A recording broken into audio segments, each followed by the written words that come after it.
Bonjour à toutes et tous, on se retrouve pour le message et les énergies pour cette semaine du lundi 9 mars au dimanche 15 mars 2020.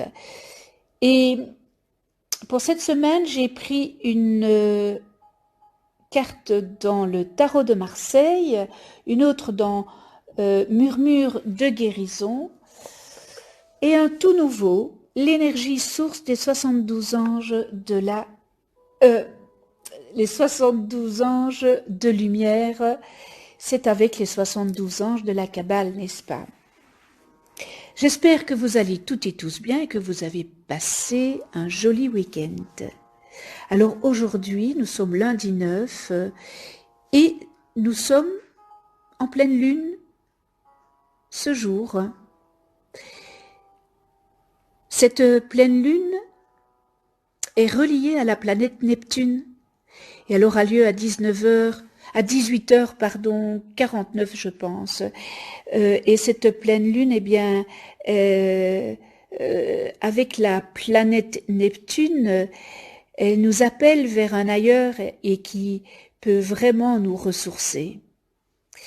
Comparé à ce que nous avons vécu avec Mercure en rétrogradation, cela n'a pas été facile pour certains d'entre vous, n'est-ce pas? Et je vais vous l'avouer, moi non plus. Moi non plus. Alors, le battleur. Première carte, premier arcane du tarot de Marseille qui porte le numéro 1. Et si je pense à la numérologie, eh bien, le 1, c'est le chiffre d'un nouveau cycle de 9 années. Alors on voit, bien sûr, ce jeune homme qui ouvre ce magnifique jeu du tarot, eh bien, il représente toujours un commencement. Et son énergie est d'aller de l'avant. Il y a un nouveau départ qui s'ouvre à vous et qui sera riche de possibilités. Ce beau jeune homme, le battleur, il a tout ce qu'il faut sur son établi pour démarrer ou pour commencer un projet. Alors, ce battleur, il vous invite vraiment à accueillir avec beaucoup d'enthousiasme ce qui débute dans votre vie ou ce qui va débuter dans votre vie. Faites comme le battleur, allez de l'avant. Prenez des décisions, des initiatives. Initiez-vous peut-être à un projet. Peut-être que pour certains d'entre vous, il serait bon d'entamer un apprentissage. Pourquoi pas un cursus, refaire une formation. Ouvrez-vous à une rencontre. Vous savez, l'inexpérience, eh bien, peut nous faire commettre certaines erreurs. Alors, il est bon d'accepter de ne pas tout maîtriser d'emblée. Faisons un lâcher-prise là-dessus, puis nous ne sommes pas sûrs. Voilà, nous ne savons pas tout. En tous les cas, il y a une chose que vous devez prendre conscience, c'est de votre potentiel ou de celui d'une situation. Car comme cela, eh bien, vous pourrez ensuite tout mettre en œuvre pour le réaliser, le matérialiser. Voilà le message du battleur, ce beau battleur.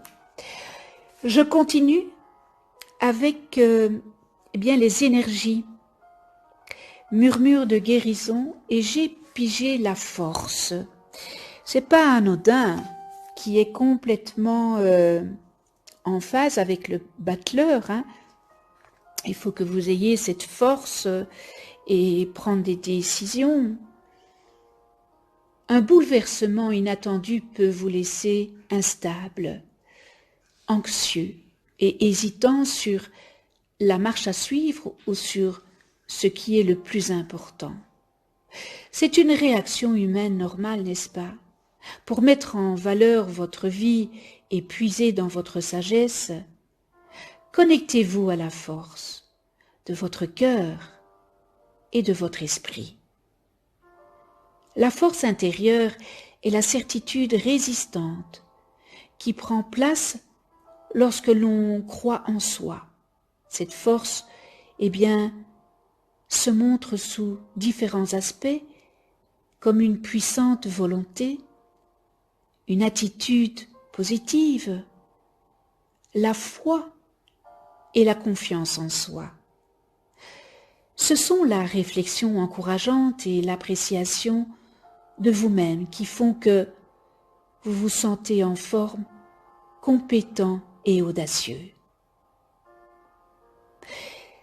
Les choses que vous faites pour créer la paix intérieure peuvent aussi vous renforcer. Affirmez vos valeurs spirituelles. Passez du temps, pourquoi pas dans la nature. Faites quelque chose pour votre bien-être. Faites des pauses loin du travail, ce qui nourrit votre esprit, consciemment ou inconsciemment, n'est-ce pas? Et cela influe sur la manière dont vous vous connectez aux autres et à vous-même. Tant que votre mental n'est pas entraîné, vous traversez la vie dans l'incapacité d'accéder à votre grand potentiel, à votre pouvoir et à la santé, votre grand potentiel. Le battleur, il vient vous dire que vous avez un grand potentiel. Vous avez la force, vous avez le pouvoir.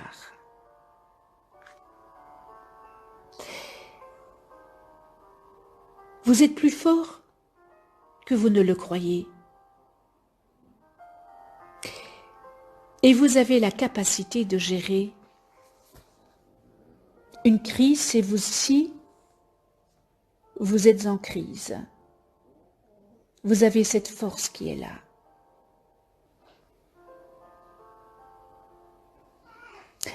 Eh bien voilà pour le murmure de guérison. Et pour cette semaine, j'ai pigé l'ange Vasaria. Alors l'ange Vasaria, comme un trésor caché, Vasaria, je distille goutte à goutte par cette énergie les perles de lumière qui répandent la générosité de l'amour sans jugement malfaisant.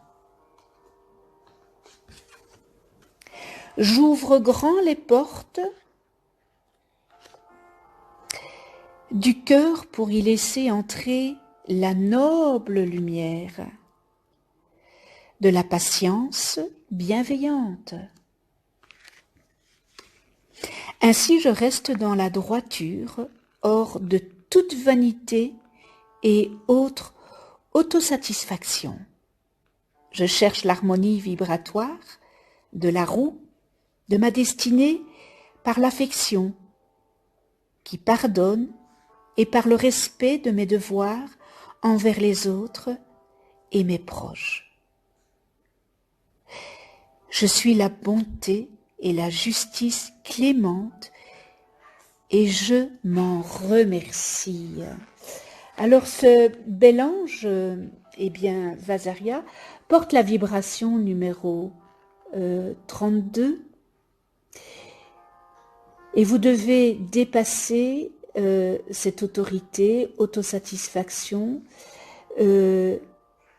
Vous devez dépasser l'affectif étouffant, le jugement injuste, la culpabilité, vengeance.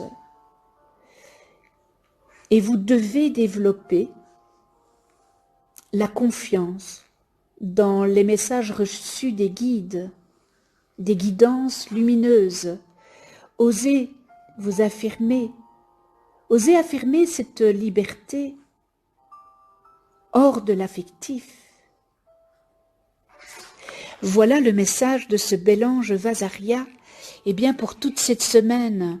Donc ça nous fait quand même un petit peu réfléchir, le battleur, la force, Vasaria. Je vous souhaite à toutes et tous une belle semaine. Merci de venir sur ma chaîne YouTube. Merci à tous les abonnés.